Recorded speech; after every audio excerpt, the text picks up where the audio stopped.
Hello and welcome to Pieces of 8. We've been gone for a while, but now we're back and excited to share stories about what's going on around the region. I'm your host, Kanisha Allen.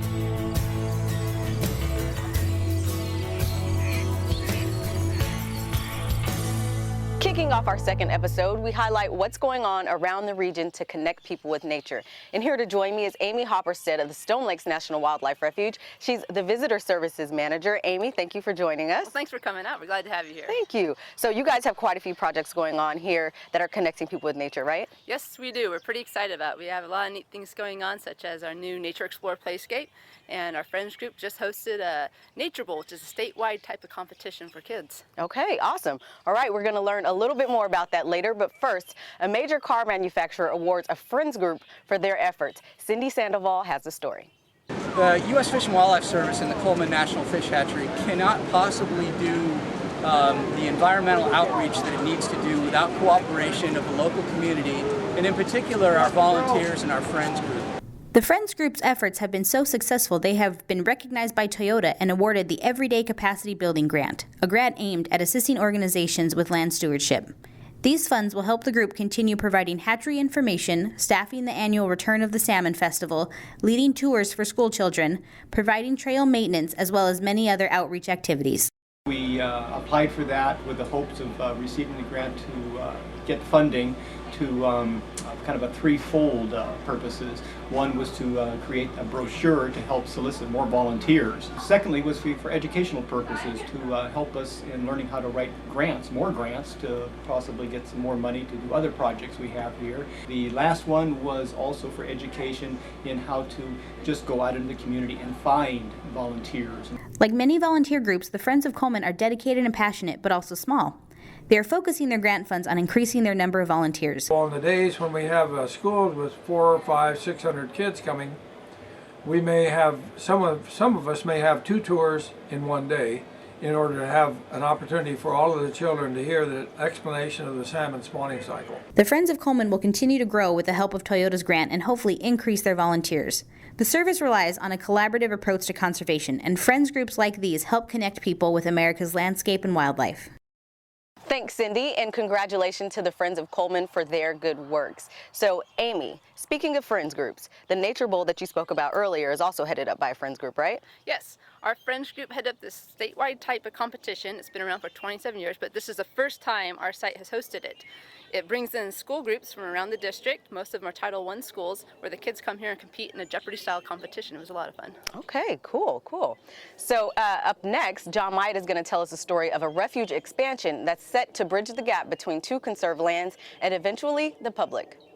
One of the largest conservation land projects in Southern California's recent history was completed last July when the U.S. Fish and Wildlife Service and its partners unveiled a newly purchased 1,900-acre parcel north of Jamul near San Diego. Valued at nearly $18 million, the undeveloped land became the newest part of the San Diego National Wildlife Refuge, increasing the size of the refuge to more than 11,000 acres. Our partners played a major role in the acquisition. The San Diego Association of Governments contributed $10 million, while the service and the U.S. Department of Homeland Security paid the remaining $8 million. Refuge Manager Jill Terp explains. Well, this acquisition is just really important for the refuge. There was a huge gap in the heart of the refuge, and that gap is now effectively filled by the Hidden Valley acquisition, which connects refuge lands to each other and then to other conservation lands in the area. The mostly grassland and coastal sage scrub habitat is also a part of a broader binational effort to maintain backcountry corridors for species to migrate across the U.S.-Mexico border. According to Terp, it also is an important habitat for the endangered rare plant and animal species that live there. So it supports similar species and habitats to the rest of the refuge, and most importantly for highly endangered species like the Kino checker spot butterfly. The checker spot butterfly was once one of the most common butterflies in Southern California, but because of conversion of land for development and for agriculture, and also because of wildfires and invasive species, a lot of its habitat has been lost or negatively impacted. The property sits northeast of Mount San Miguel at the heart of the Otay Sweetwater unit of the refuge, and eventually the public will get to enjoy the site. Our biologists will go out and make some assessments, start some rare species monitoring, no doubt next spring. And we'll also looking at a way that we can allow the public out there so that they can get a better appreciation of our amazing biological diversity in San Diego. With the help of the service and its partners, the refuge will continue to flourish while protecting wildlife and habitat, all while connecting people with nature. Thanks, John. Now, Amy, part of your job is to bridge the gap between some of the refuge's youngest visitors, right? Yes. Okay, so tell us a little bit more about the Playscape project. The Playscape project is an area based off of Nature Explorer where it will be children 8 and under can do a hands-on exploratory with objects and dig and build things, and where parents can actually keep an eye on them and just let them go free. Okay, sounds like a pretty exciting project. Yeah. So up next, Michael Woodbridge is going to tell us the story about a service employee who was awarded for her use of technology. Connecting people with nature can be a challenge in highly urbanized areas like the San Francisco Bay.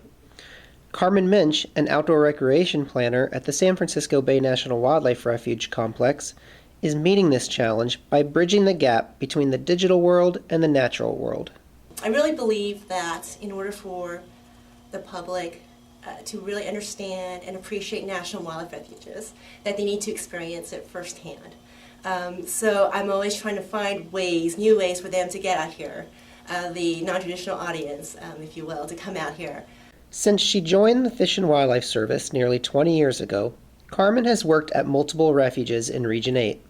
Today, she's pioneering the use of technology and interpretive and recreational programs on refuges, including GPS technology, social media, QR code projects, touchscreen exhibits, and partnering with outdoor retailer REI and iNaturalist.org to reach new and diverse audiences. Being in an urban area is that there are a lot of groups and organizations that are interested in what we do, interested in the refuge and interested in our mission. And so some of the partners we worked with, our most notable one is our friends group, the San Francisco Bay Wild Society. They've funded quite a bit of our projects that otherwise wouldn't get off the ground. Last year, the Fish and Wildlife Service and American Recreation Coalition recognized Carmen with the Beacon Award for her creative use of technologies to connect people to nature. The American Recreation Coalition, a nonprofit that works to enhance and protect outdoor recreation opportunities, has presented Beacon Awards for innovative use of technology in visitor services through recreation management. The U.S. Fish and Wildlife Service is working to conserve wildlife and improve Americans' connection with nature on national wildlife refuges and other public lands. It's good to know we have people like Carmen Minch leading the way. Thanks, Michael, and congratulations to Carmen on her accomplishment. And thank you, Amy, for joining us. We're excited to see what else Stone Lakes is doing to connect people with nature. Thanks, Kanisha. Thank you. And thank you all for joining us. For more on these stories, like us on Facebook and follow us on Twitter. Until next time, keep conserving.